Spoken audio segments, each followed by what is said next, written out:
ఎప్పటికప్పుడు తాజా వార్తలను అందిస్తున్న ఎస్ఎస్ మీడియాకు స్వాగతం. Welcome to SS media.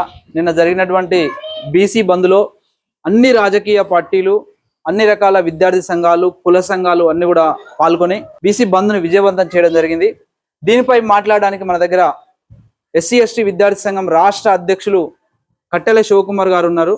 Sir చెప్పండి, బీసీ బంద్కు సంబంధించి అన్ని రకాల సంఘాలు పాల్గొన్నాయి, అన్ని రకాల విద్యార్థి సంఘాలు కూడా పాల్గొన్నాయి. దీన్ని ఎట్లా చూడవచ్చు మనం? లేదంటే ఇది ఖచ్చితంగా ఇది ధర్మయుద్ధం.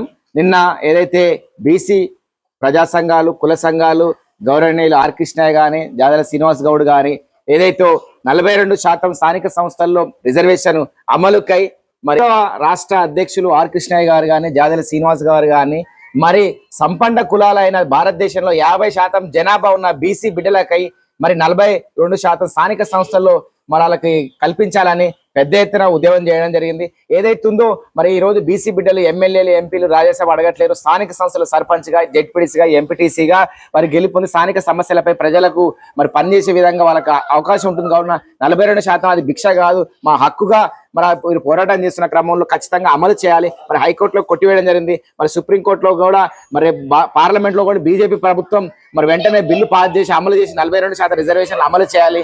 కానీ ఇప్పుడు ఏదైతుందో నిన్న దొంగ ఎవడంటే ఎవడు దొంగ అని అర్థమైతలేదు. మరి టీఆర్ఎస్ మద్దతు ఇవ్వడం జరిగింది, కాంగ్రెస్ మద్దతు ఇవ్వడం జరిగింది, బీజేపీ మద్దతు ఇవ్వడం జరిగింది. మరి అందరూ మద్దతు ఇచ్చారు కానీ బీసీల పార్లమెంట్ అదే విషయాన్ని మనం చర్చిద్దాం అనుకుంటున్నాం.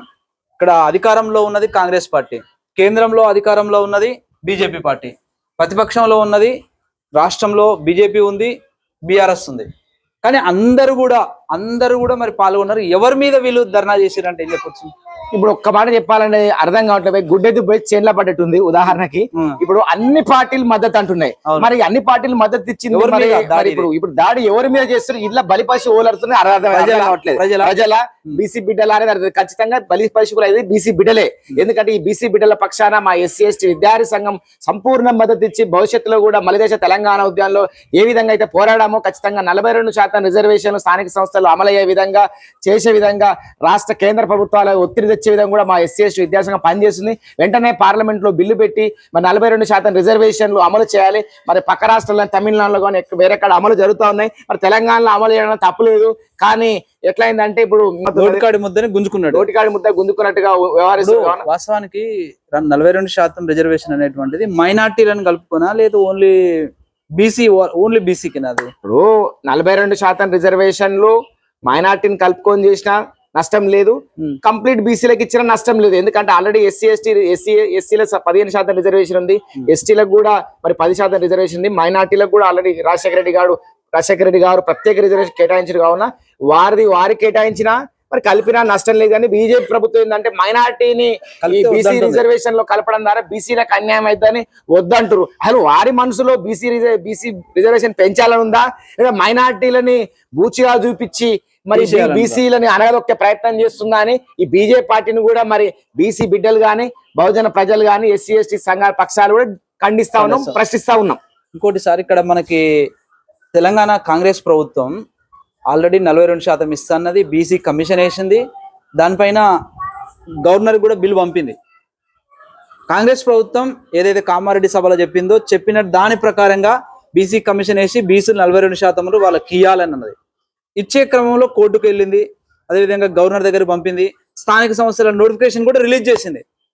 మరి ఇక్కడ చేయాల్సినటువంటి పార్టీ మరి సెంట్రల్ పార్టీ అనేటువంటిది చేయకుండా గవర్నర్ దగ్గరనే పెండింగ్లో ఆపి ఇలా బీసీలకు ఇవ్వకుండా మళ్ళా వాళ్ళే సభలో పాల్గొన్నారు, బంద్లో పాల్గొన్నారు. దీన్ని ఎట్లా చూడాలి?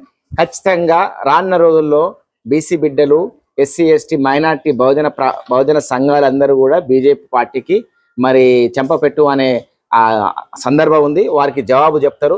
ఎందుకంటే వారు బీసీ బిడ్డలు రాజ్యాధికారంగా ముందుకు పోకుండా మరి అడ్డగించి మైనార్టీలను తొలగిస్తే బీసీ రిజర్వేషన్ మద్దతు ఇస్తామని చెప్పి ఈ బీసీ బిల్లు 42% రిజర్వేషన్ అమలు కాకుండా బీజేపీ పార్టీ చూస్తుంది. మరి దీంతో భాగంగా మళ్ళీ బీసీలకు శత్రువులు కాకుండా మన బంద్లో పాల్గొని వాళ్ళ రెండు నాలుక ధోరణి అనేది చూపించడం జరుగుతుంది.